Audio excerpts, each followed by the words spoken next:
Bonjour à tous. Alors que je faisais mon master à l'université d'Aix-Marseille en Arles, j'ai fait un stage de 6 mois en Catalogne. Et en Catalogne, j'ai rencontré bien évidemment des Catalans. J'ai appris plein de choses sur le catalan, la culture catalane, mais aussi la culture castillane, la culture espagnole.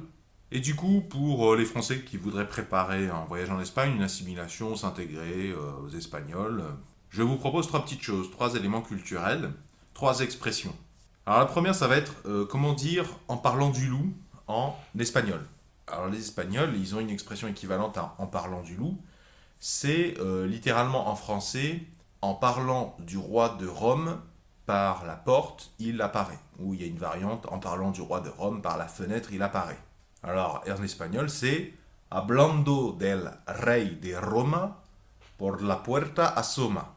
Asoma, à la fin, c'est le verbe, il apparaît. Ne me demandez pas un équivalent de asoma ou une traduction d'asoma en français parce qu'il n'y en a pas qui me vient. Il y a certains verbes en espagnol dont vous ne retrouverez pas un équivalent en français. Donc, première chose, si vous voulez dire au milieu d'une phrase en parlant du loup, eh bien, on ne dira pas hablando del lobo, on dira hablando del rey de Roma. À la limite, on peut s'arrêter là d'ailleurs. Moi, les Espagnols, enfin les gens qui parlaient castillan, ils disaient pas toute l'expression en entier comme en français. Ils disaient juste hablando del rey de Roma. Deuxième expression. Alors celle-ci, la 2 et la 3, ce sont des expressions qui sont quasiment intraduisibles. Ça n'a pas vraiment de sens. Donc la deuxième expression, c'est es chulo pilulo. Alors chulo, c'est l'adjectif qualificatif qui veut dire cool, chouette, super. Mais sous la forme es chulo pilulo, là c'est vraiment un parler qu'on s'attend à entendre plutôt dans la bouche d'un enfant. Je peux pas vous le traduire, mais pour vous donner un équivalent, c'est comme si je disais c'est joli Wistiti ou c'est sympa poil au bras. C'est pas puéril, mais plutôt enfantin. Et moi, de mon expérience, un Espagnol qui sait que vous êtes français et que vous passez du temps un peu en Espagne ou en Catalogne, si vous entend dire cette expression, euh, qui est quand même, on va dire, une expression plutôt profonde, un élément culturel assez, faut connaître quoi, ça le met dans des bonnes, ça va plutôt l'amuser, surtout si c'est un adulte, surtout si c'est dans le cadre d'une conversation informelle dans le travail, mais je parle de personnes qui ont un niveau hiérarchique équivalent ou des gens qui travaillent conjointement. C'est pas un problème, on peut le dire dans le cadre du travail, c'est pas vulgaire, c'est pas du tout grossier. Et moi je vous le recommande parce qu'il y a moyen que vous arrachiez un sourire, déjà une surprise positive parce que ça montre que vous vous intéressez quand même beaucoup à la culture espagnole. Et bon, quand même, il y a moyen de créer un décalage entre ce que vous êtes en train de faire au milieu de la vie de travailleur salarié. Vous balancez comme ça une phrase qu'on s'attendrait plus à entendre dans la bouche d'un clown, d'un enfant ou d'un photographe qui veut faire sourire les enfants avant de les prendre en photo, quoi. Alors, le troisième expression que je vous recommande, de glisser de temps en temps avec parcimonie, hein, pas tous les jours, une fois toutes les 2 semaines, ça sera pas mal. C'est me gusta mola mogollon. Alors, c'est encore plus intraduisible.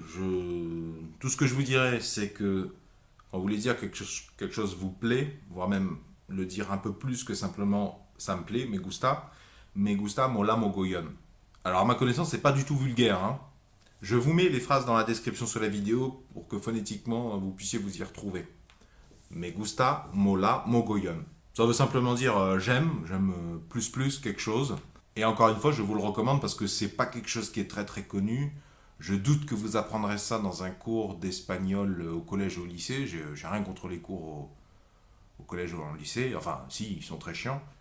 Moi, je vous recommande de maîtriser cette expression parce qu'encore une fois, il y a moyen que vous arrachiez assez facilement un sourire et de la surprise auprès de vos interlocuteurs ou tout simplement le boulanger chez qui vous allez acheter des viennoiseries ou votre pain, ou tout simplement une hôtesse de caisse, ou votre collègue de travail, ou un personnel de l'administration. Parce que pour connaître Me gusta mola mogollon, quand les gens savent que vous êtes français, bah, ça surprend quoi, et puis ça les amuse. C'est une tournure de phrase, je crois, un tantinet argotique, mais c'est pas du verlan de quartier populaire. C'est une variante plutôt mignonne, plutôt un soupçon puéril.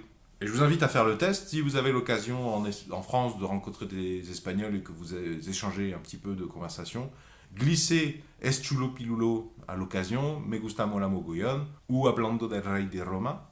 Et de mon expérience, je vous garantis que vous allez faire sauter des barrières culturelles et je trouve manifester à la fois du respect et à la fois une intention manifeste d'assimiler plein de connaissances, plein d'éléments de la culture hispanique. Et puis si vous cherchez à séduire des femmes espagnoles, bah ça peut marcher d'autant bien parce que comme c'est surprenant et que c'est rigolo, si vous voulez marivauder, si vous voulez avoir une discussion à la fois amusante et pas trop profonde, bah, ce sont des bons éléments.